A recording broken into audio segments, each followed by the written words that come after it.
impactful day. Day 100 of the coronavirus crisis, and it is the day that we start to liberate ourselves from this disease, the day we move forward. Phase 1 of the restart begins today in New York City. And everyone, all New Yorkers should be proud that you got us to this day. This was a lot of hard work. Everyone who stayed home, everyone who socially distanced, everyone who put on those face coverings, you got us to this day, and it's a day to celebrate. Hundreds of thousands of New Yorkers coming back to work today, just the beginning of the restart. But it is literally because of every single New Yorker who worked so hard to get us here. We have been the epicenter of this crisis. This is the place where it was going to be the hardest to make a comeback, and yet New York City is so strong and resilient. We are making that comeback. And we're going to always remember the heroes of this crisis, first responders, the healthcare heroes, everyone who chipped in, but also the everyday people who made this possible. So, the most important thing to remember today is don't forget the lessons we've learned. We got this far by the hard work and the discipline. We got to stick to it so we can get to the next phase and the next phase and the next phase. So we're all got to keep doing that social distancing, washing the hands, the hand sanitizer, all that, the face coverings, all the things that matter. Stick with it. We're here in the Brooklyn Navy Yard. The Brooklyn Navy Yard is such a powerful place in the history of the city. It's a place of working people. It's a place where people fought for their country in tough times. It's a place where things have been created against the odds. And here again, the Brooklyn Navy Yard was a heroic place in the fight against the coronavirus. Here in the Brooklyn Navy Yard, New Yorkers came together to create PPEs, to build things and produce things that weren't made in New York City just a few months ago, but they made them here to save the lives of their fellow New Yorkers. So this is a great place to be today as we start the next chapter. I want to thank all my colleagues from the administration who are here, who've all worked so hard through this fight. And every one of us has been together saying we knew we would get to this day. It would take a lot of work, but we are finally here. Now, what comes back today? Construction, manufacturing, wholesale, and non-essential retail now can do curbside and in-store pickup, and we're looking forward to the day in a few weeks when they can go back to their normal operations. Thousands of people are back to work here at the Brooklyn Navy Yard. This is a center of manufacturing, including some of the most dynamic companies in New York City right here. Thousands are coming back to work here today. And remember, hundreds of thousands of New Yorkers overall coming back today to work in the 5 boroughs.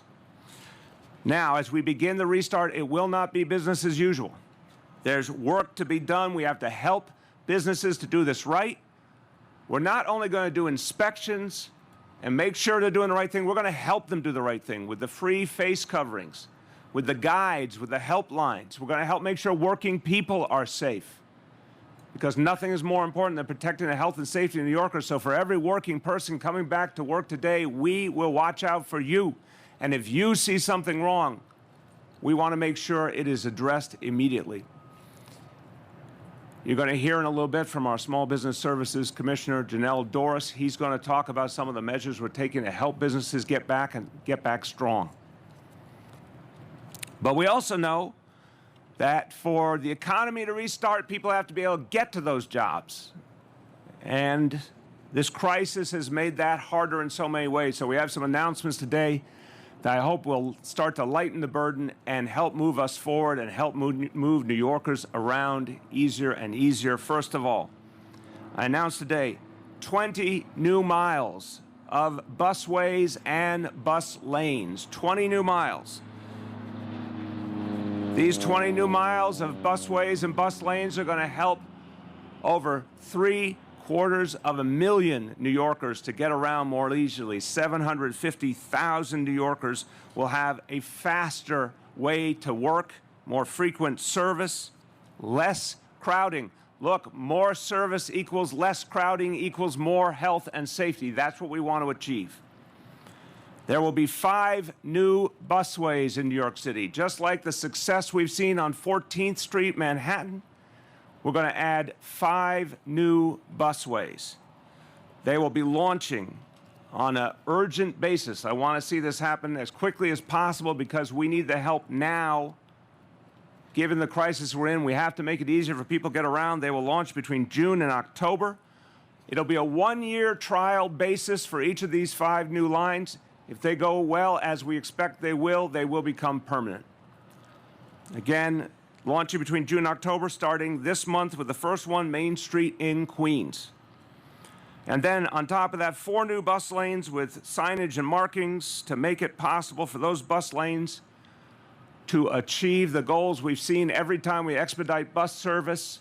More and more people use the buses. More and more people feel it's the right way to go. They don't need their cars. They can take mass transit. And again, more frequency equals more safety too.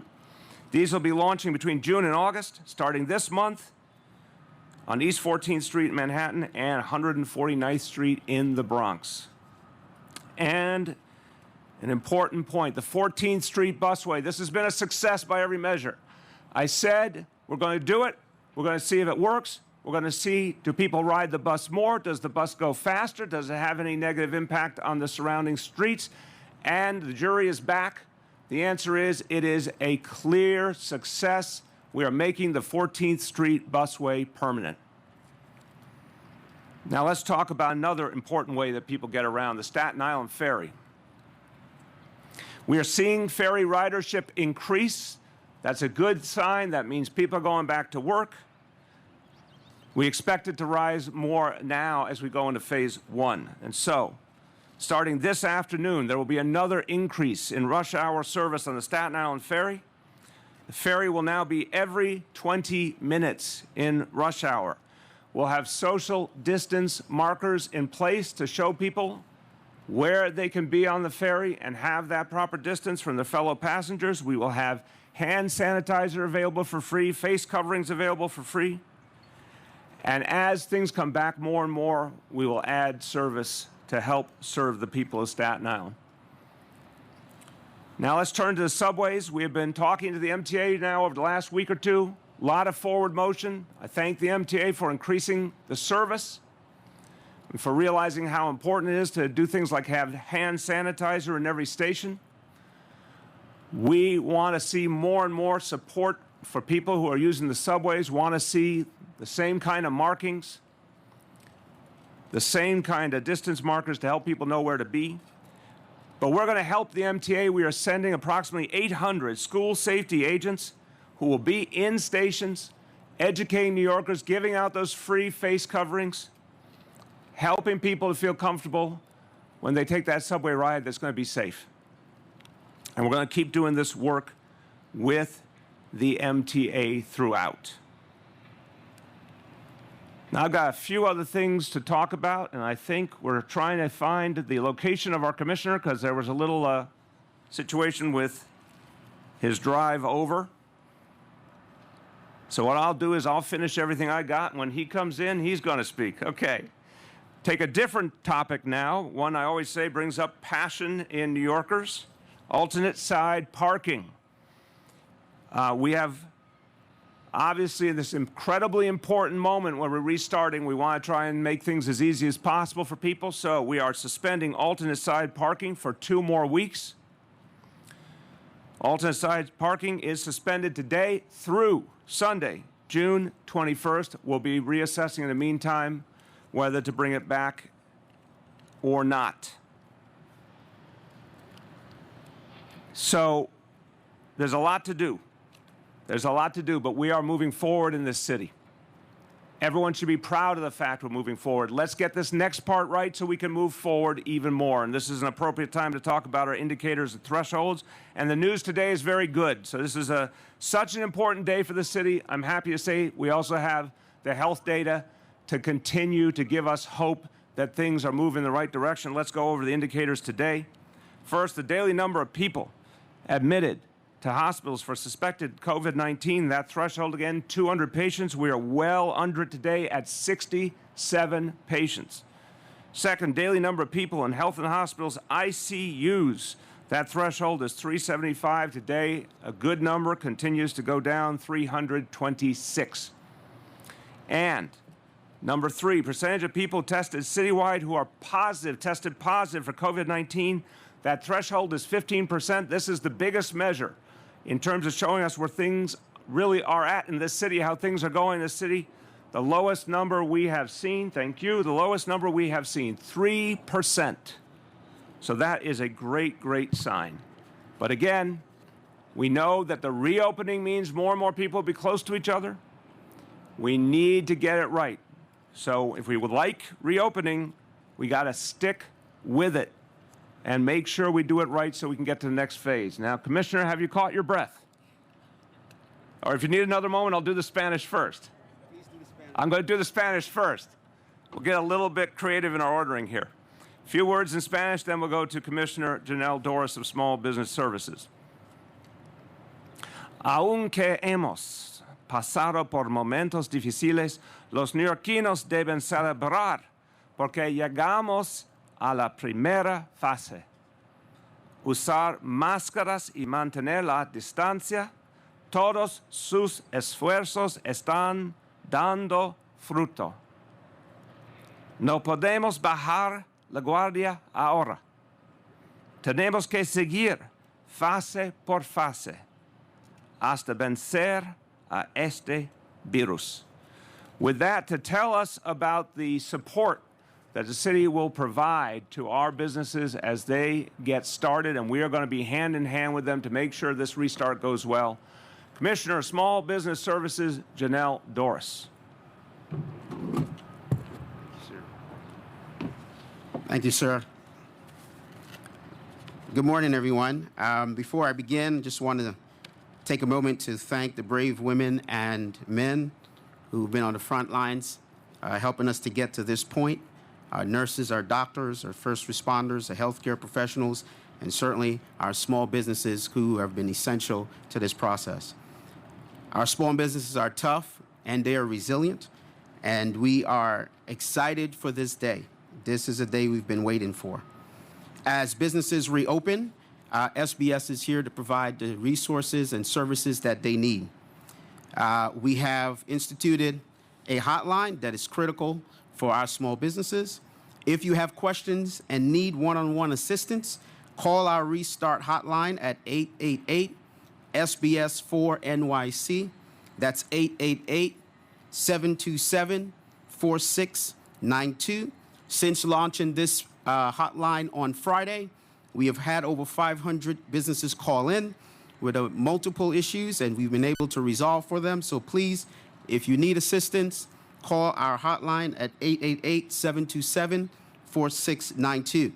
If you need face coverings for yourself and your employees, you can visit us at nyc.gov/business. If you need face coverings, again, you can visit us at our website. We have a map of 70 locations where we distributed 2 million face masks for our small businesses and their employees. For instance, if you're in Brooklyn, you can go to the Brooklyn Chamber. In Chinatown, you can go to Chinatown Bid or the Chinatown Partnership. If you're in Queens, you can go to Woodhaven Bid or the Queens Chamber. If you're in the Bronx, you can visit the Fordham Bid, Staten Island Chamber of Commerce, and so on. And there's a map. You can go on our website again, and you can get the information there. If you are looking for specific guidance, city and state regulations for reopening, again, you can see that on our website or call our hotline. If you need additional support and you need to have a training session or for your employees or for yourselves, we do have training and resource fairs available where multiple agencies are there to assist you. Again, that you can get that information from our hotline. And lastly, if you need capital, if you need financial support as a small business to get you going, we help you as well. We have federal, state, and city funding available, and we want to make sure that you're able to get those resources. Again, I'll say our hotline is 1-888-727-4692. Thank you, Mr. Mayor. Thank you, Commissioner. Okay, let's go to some questions. It's nice to be in this sunny day together. Yes, Dave. I wanted to ask you, I know we're readjusting how we do the follow-up. This is the old school rules, Dave, when we're in person like this, so go ahead. Okay, I'll just ask a couple right off. Do we have a better handle on, you said a couple of weeks ago, 200 to 400,000 people. Do you have a better handle on how many people we expect to come back this week? And my other question has to do along with that. What do you have to say to those New Yorkers? Because I've heard from so many of them in the last couple of weeks. I'm not taking the subway. I'm not going back to the office. I'm not even going to go in Central Park for a walk because it's too crowded. What do you say to all the people who are afraid and don't feel safe? Yeah, no, Dave, it's a very important question. Let me come to that one because I think that's the big question. But on the immediate point, I'm looking at Vicky, I'm looking at Janelle. I don't have a better number than that 200 to 400 range yet, but I think we're going to get it in the first days as we see who actually makes the decision now that it's real. So I think, would you agree that in the course of this week we'll be able to hone that number? They're nodding behind their masks. That's a yes. Dave, the big question, so first of all, everybody has to make their own choice, and we respect that, right? People have to find their way. This is an absolutely unprecedented moment in history. I think New Yorkers are very pragmatic, very resilient. What they're going to do is watch. And as they see things working, more and more people will come out. And if they don't see things working well enough or the disease reasserts, they're going to be more cautious, and that obviously is understandable. We want those who can work from home to keep working from home, obviously. But folks who now have the opportunity to go back to work, what I want to do is maximize the chances that they can feel comfortable on mass transit working closely with the MTA. The cleaning has helped a lot on the subways. We want to see all these other measures move, the free face masks, the personnel there to help make sure there's not too much crowding. The things we're putting in on the Staten Island Ferry, for example, the bus lanes, the busways. The hope is all of this encourages people to feel safe on mass transit. And the frequency, Dave, is crucial because if there's more and more trains and buses, people will be able to spread out more.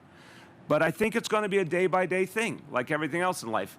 We want today to be a really strong start, and then people are going to watch. And I've talked to a lot of people these last few days. When I've been out in neighborhoods, they all say, you know, I'm hearing a lot of people want to come back, but they're watching to see how it goes. We have to show them they can have that confidence. Yes. Mr. Mayor, I know you said people are going to make their own choices. With regards to the subway, I'm just wondering, you've been pushing for social distancing measures. The MTA is saying they're not going to do it. It's not possible. They're not even going to try. The governor's taking the subway today. Would you yourself personally feel comfortable and safe on the subway? Do you plan to take it? Yeah, I intend to. So I'll be taking the subway too. I think it's great the governor's taking the subway. We need to show people that we think some really important work has been done to make subways and buses safe. And look, I do understand the MTA's position. I still think it would be smart to have those markers because it would give people confidence. And this is a moment in history. It's not forever. But to show people they can come back with confidence, I think that approach would make more sense. But whatever approach they do, I don't, you know, they do their thing. I respect them. We're working together. The state runs the MTA. The important thing is that we see people feeling comfortable, and I absolutely will take the subway to show people I'm comfortable.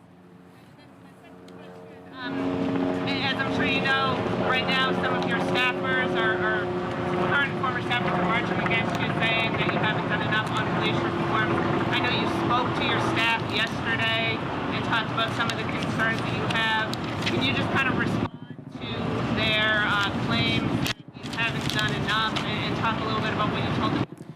Look, there's a very big difference between former staff and current staff. Current staff, we had a good conversation yesterday, and I intend to spend time with staff. I want to hear their concerns. I want us all to work together. This administration has incessantly been doing the work of police reform. That's one of the things we came here to do. I don't want people to forget things like the fact we have the lowest incarceration since World War II in New York City, or that we had 180,000 fewer arrests last year compared to last year at Bloomberg, and we got safer. I don't want people to forget those really foundational changes that have been made, but we have to do a lot more. Anyone who says they want to see police discipline move more quickly, they're right. Anyone who says we need 50A repealed in Albany, they're right, and I think it's going to happen in the next day or two. We've got work to do. There's no question. And I said to my team, we're going to do that work. For a year and a half, we're going to do it with incredible energy because we've got more to do in this city.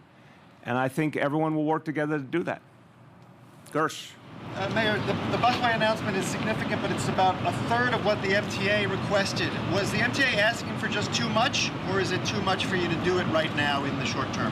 Yeah, Gersh, look, I'm someone who likes to see progress and celebrate progress and then keep making more progress. So my attitude is this is a major step. The fact that we have proven in a way that you know the history probably better than me. I don't think a busway like 14th Street was successfully achieved previously in city history. Maybe I don't know my facts, but I think I'm right. The fact that today we're saying 14th Street is now permanent, 5 more coming in, it is the beginning of something really positive. Obviously, between the busways, the select bus service, all these approaches have been working, and that opens the door to a very positive future for New York City. And this is a great time to do it because we've got to give people confidence to come back to mass transit. So we're going to do everything we can do, but we're always going to tell you what we think we can do right now.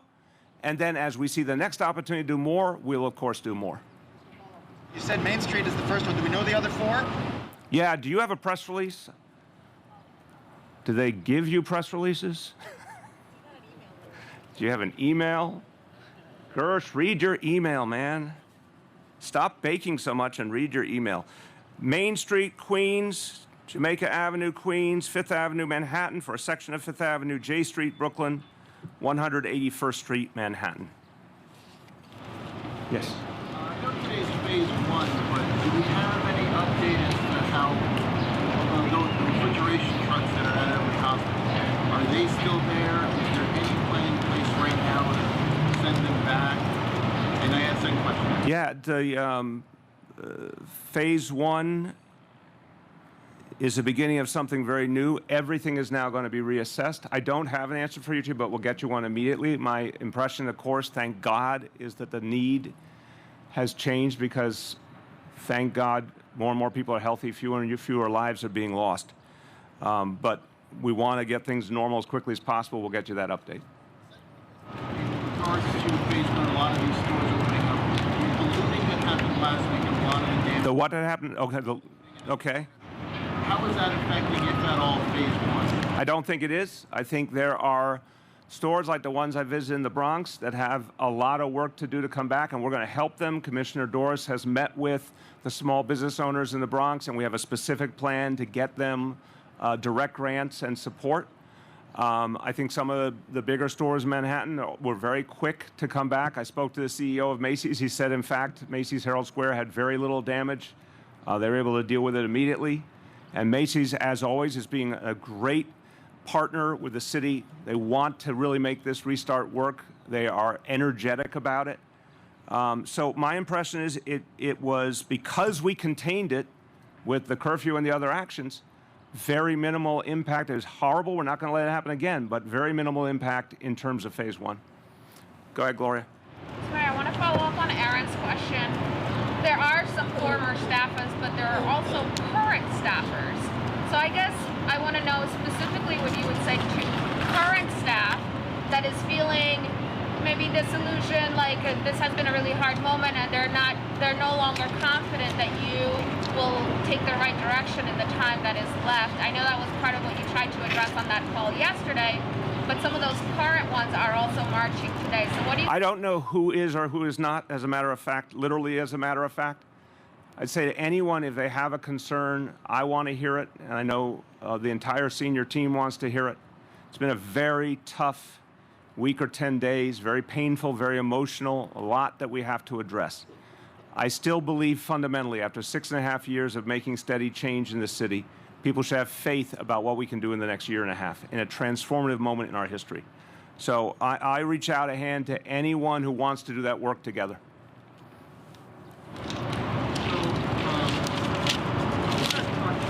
You're going to have to project a little more, I'm sorry. I'm trying. 2006, CCRB specifically cited commend Deputy Chief Monahan for his involvement in the 2004 RNC, and the issue was over police mass protests. And the major issue was that there was, I guess we call it kettling now. It's the same thing that's going on during the RNC, and he specifically was cited by the CCRB for that. Now, here we are, so many, 16 years later, he's now running this thing, and yet we're hearing the same kind of conversation about two things. One, how do you feel about kettling? And then two, what was done after the RNC to address that specific issue? On the history of 2006, 2004, I'm being very straightforward with you. I don't know all the specifics of what was done after that. Obviously, it wasn't our administration. But on the question of kettling, I don't want to see it used unless there's an absolute necessary reason. I think that kind of practice should be used either minimally or never. We had a very unusual set of circumstances. I'm going to keep saying it because I have seen the facts over and over again. We had a violent element in these protests. We had a totally different element with the property damage in Manhattan, the Bronx, and then we had tens of thousands of peaceful protesters. It created a very complex situation. We've learned a lot from this. We're going to do things differently going forward because we now have seen things that we never saw before and now have a different approach going forward. I want the maximum restraint, the maximum respect for peaceful protest, the lightest touch possible, but we also have to protect life, which we did. No lives lost, thank God. We have to make sure no one is seriously injured. There were a few very serious injuries, but only a few on all parts of this, police, protesters alike. We've got to remember that the job is to get out of a situation without loss of life, without horrible damage to property. There's things we were trying to accomplish here, and very imperfectly, they still got accomplished. We did not bring in the National Guard. We did not use the tactics that some of the other cities use, like rubber bullets, tear gas, mounted police. But I want us to do a lot better going forward, and we will. Chief Monahan, I spoke to him throughout this. I constantly was in touch with Commissioner Shea, Chief Monahan, Chief Pichardo. We constantly compared notes. And I want to say again, Chief Monahan in Washington Square Park did something that I hope will be respected. The highest ranking uniform officer in the largest, most important police force in America. He spoke to the protesters. He said, none of us condone and can accept what happened that those officers did in Minnesota. And we are all in this together, and we have to bring our city forward together. And then they said, show us some respect, take a knee with us. And he did. It was a powerful, meaningful moment. And for all the things that need to be better, we also have to remember the things that were right. And that was something right.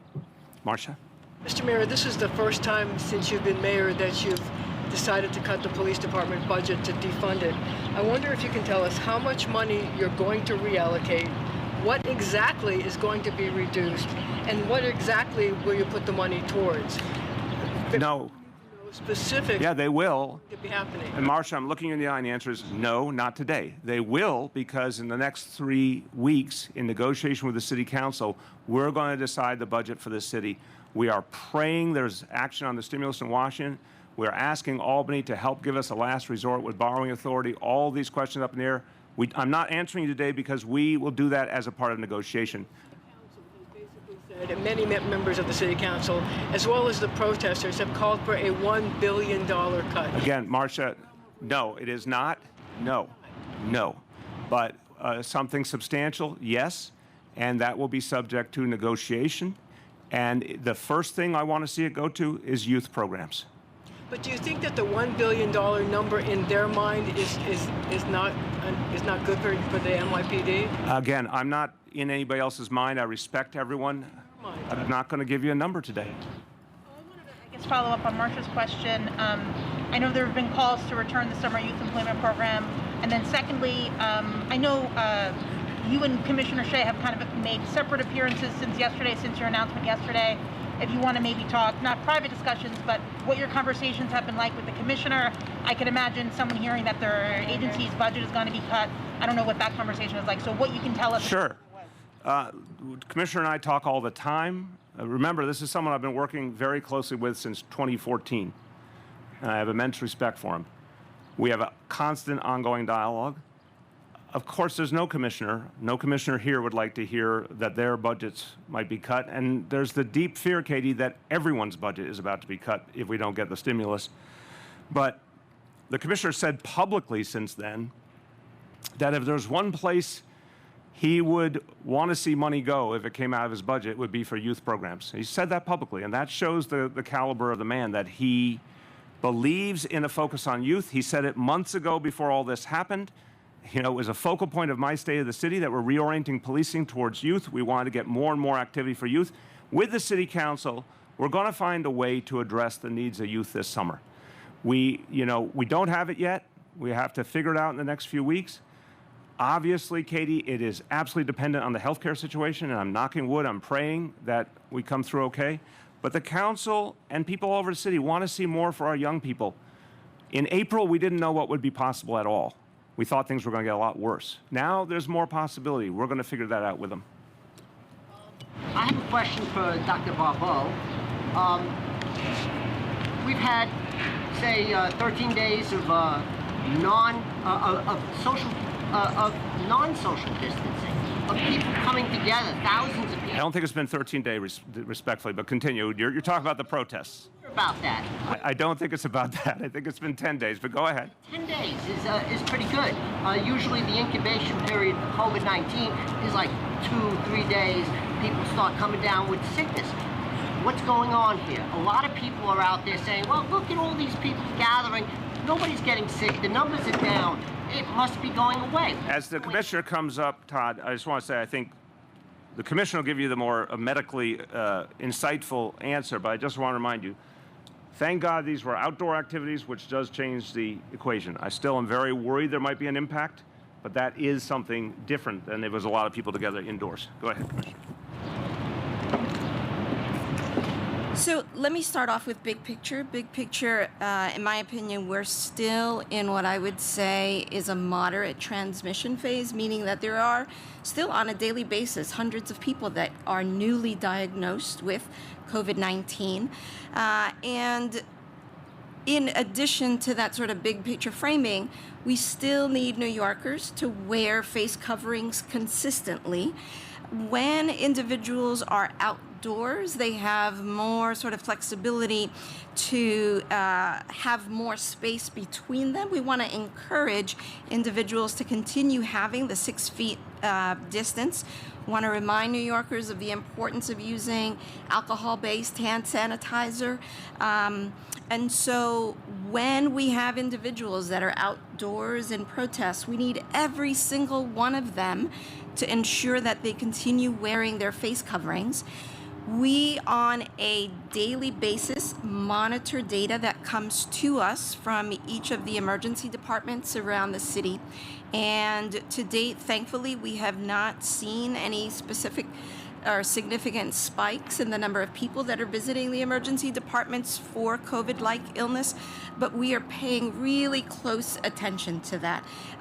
And just to sort of build on something that the mayor said with regards to, this first phase of the restart, we want to be really clear that it's not, sort of lifting back to the way things were. We still, even when individuals are going for the curbside service, need for them to wear face coverings consistently, to use the hand sanitizers consistently, and to remember that if they are an individual who falls into the high-risk categories, we need them to limit their activities. We want them to stay as much indoors as possible. And similarly, for those individuals who do go outside and they do have someone at home with one of those high-risk conditions, to remember that really sort of clear and dare I say militant adherence to hand washing is really what's going to continue to save lives. As the mayor has said at every press conference where we've been together, this is New Yorkers doing it for New Yorkers, and we need them to continue doing that. Who has not gone? Yes. The MTA had asked the city to flood the subways with NYPD. I think in part they were saying for social distancing enforcement. You're sending school safety agents, which are a branch of the NYPD. Has anybody talked about doing social distancing, masks, reminding people about these things without a police option? It's not enforcement. I want to be very clear. It's education and giving out free face coverings. NYPD is not doing social distancing enforcement, period. School safety agents are trained to work with parents, work with kids. They have a different approach. They are not there to do enforcement. They are available, as you can imagine, because school is not in session. We need to send out people who can do this work. We're going to use all the civilians we can as well, but we're being stretched very thin all over. But it's not about enforcement. It's about free face coverings, education, just reminding people if one car is crowded, go to the next car, that kind of thing. We think that will help. We think that human presence, that communication helps, especially free face coverings. A lot of people mean to wear it, but they forget to bring it. We just want it to be there for them. Okay, who has not gone? Last call. Anyone who's not gone, not gone, not... Okay, last two then who have gone. You and then Gloria. I wanted to address the two officers in Brooklyn that were caught on tape. The one who had to pull down the mask and spray, the other pushed the woman. We're hearing charges filed. Do you have any reaction to that? The second question I had was about the actual NYPD leaders. There's a lot of rumors over the last couple of days that there was going to be a big shakeup. Did you address that? Yeah, it's false. I've said it. I know Freddie said it on my behalf yesterday. I've said it multiple times this morning. I don't know how many times more to say it. False. Untrue. I don't know who's planting these rumors. They're wrong. We have a commissioner and a chief of department who are doing their job and doing it well in very tough circumstances. They also understand that we need to make more change in the NYPD, and that is what I'm expecting to see. As to anything being done by outside agencies, I'm not going to comment on that. I'm only going to say our NYPD is going to move forward on discipline wherever appropriate. So you heard last Friday that charges and a procedure is about to begin from the officers involved in that Lower East Side incident. You heard on Saturday about the two officers who were suspended, and now there will be a further proceeding with them internally. The supervising officer who has been transferred, also there's going to be a further proceeding. Anytime that has to happen, it will happen, but I'm not going to comment on other agencies. Go ahead, Gloria. I want to ask you just two last questions on police-related stuff. Yep. We got some reports that there were ICE agents stationed at the 8-8 in Brooklyn, and there's some video of a police chief saying that ICE is there to help them. So I wondered if you have been briefed on that, what you know about it. No, I have absolutely. I would not let ICE agents anywhere in an official capacity in New York City except for what they're allowed to do on their own. I've said ICE agents are not welcome in our public buildings. I have no knowledge and really don't believe that happened. If anyone has evidence of it, I need to know it. But no, we do not want ICE in this city. And in the times when they have come forward trying to get into a city building, for example, they've been told only if they have warrants and the law department approves it. So we've been pretty consistent about that. Sort of a follow-up on Greg, and we know that out of the mass arrests at the RNC came many, many lawsuits and millions of dollars, which the city had to settle. We've seen some similar incidents this time around, people being detained for longer than 24 hours. There was the possibility of that lawsuit over the weekend by Nightglue and others. I know they pulled that back, but are you looking at that at all? Have you been briefed? Have you been told about problems that people had in terms of due process? I heard that there were...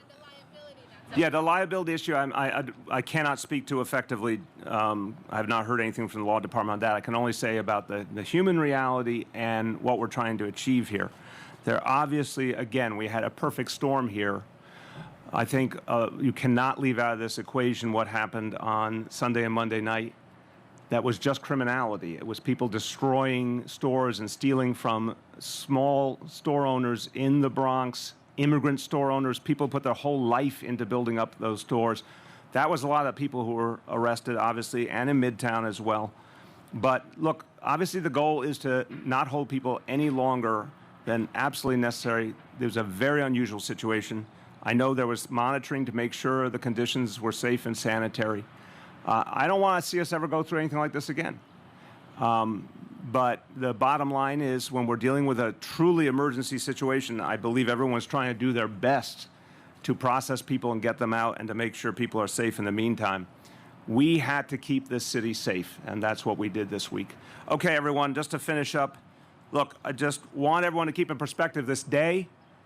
This is the first day of the reopening, and it was achieved by New Yorkers' hard work. This is clearly the hardest place in America to get to this moment, the hardest place to have a reopening, because we were the epicenter. Only because New Yorkers went the extra mile did we get here. Now, we've gotten all this way. Let's hold on to it. Let's keep building on it.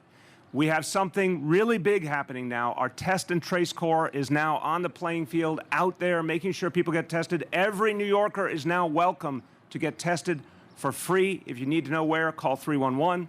And then if you are positive, the Trace Corps will come in, find out who have been those close contacts, make sure they get tested, make sure they get support. So we're going to be really aggressive about fighting back this disease so we can get to phase 2, phase 3, phase 4. I have confidence we can do it. But everyone's in this together. We got this far together. Let's take the next big step together. Thank you, everybody.